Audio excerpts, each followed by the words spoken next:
அக்காலத்தில் இயேசு யூதர்களை நோக்கி கூறியது, என் தந்தை இப்போதும் பணியாற்றி வருகிறார், நானும் பணியாற்றி வருகிறேன். இதை கேட்ட யூதர்கள் அவரை எவ்வாறாவது கொன்றுவிட வேண்டும் என்று இன்னும் முனைப்போடு முயன்றார்கள். ஏனெனில் அவர் ஓய்வு நாளை மீறியதோடு நில்லாமல் கடவுளை தம் சொந்த தந்தை என்று கூறி தம்மையே கடவுளுக்கு நிகராக்கி வந்தார்.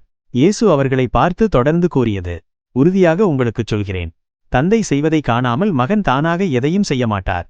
தந்தை செய்வதையே மகனும் செய்கிறார். தந்தை மகன்மேல் அன்பு கொண்டு தாம் செய்யும் அனைத்தையும் அவருக்கு காட்டுகிறார். இவற்றை விட மேலான செயல்களையும் அவருக்கு காட்டுவார். நீங்களும் வியப்படைவீர்கள். தந்தை இறந்தோரை எழுப்பி வாழ்விப்பது போல மகனும் தாம் விரும்பியவர்களுக்கு வாழ்வளிக்கிறார். தந்தை யாருக்கும் தீர்ப்பு அளிப்பதில்லை. தீர்ப்பு வழங்கும் அதிகாரம் முழுவதையும் மகனிடம் ஒப்படைத்துள்ளார்.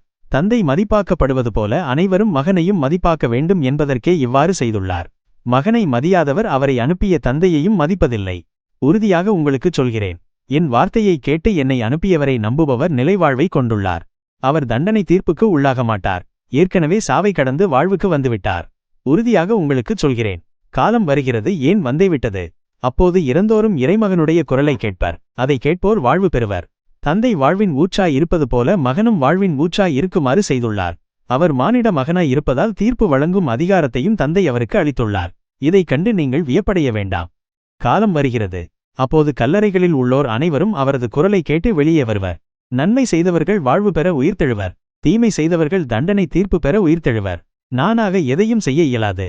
நான் கேட்பதற்கேற்ப தீர்ப்பு வழங்குகிறேன். நான் வழங்கும் தீர்ப்பு நீதியானது. ஏனெனில் நான் என் விருப்பத்தை நாடாமல் என்னை அனுப்பியவருடைய விருப்பத்தையே நாடுகிறேன்.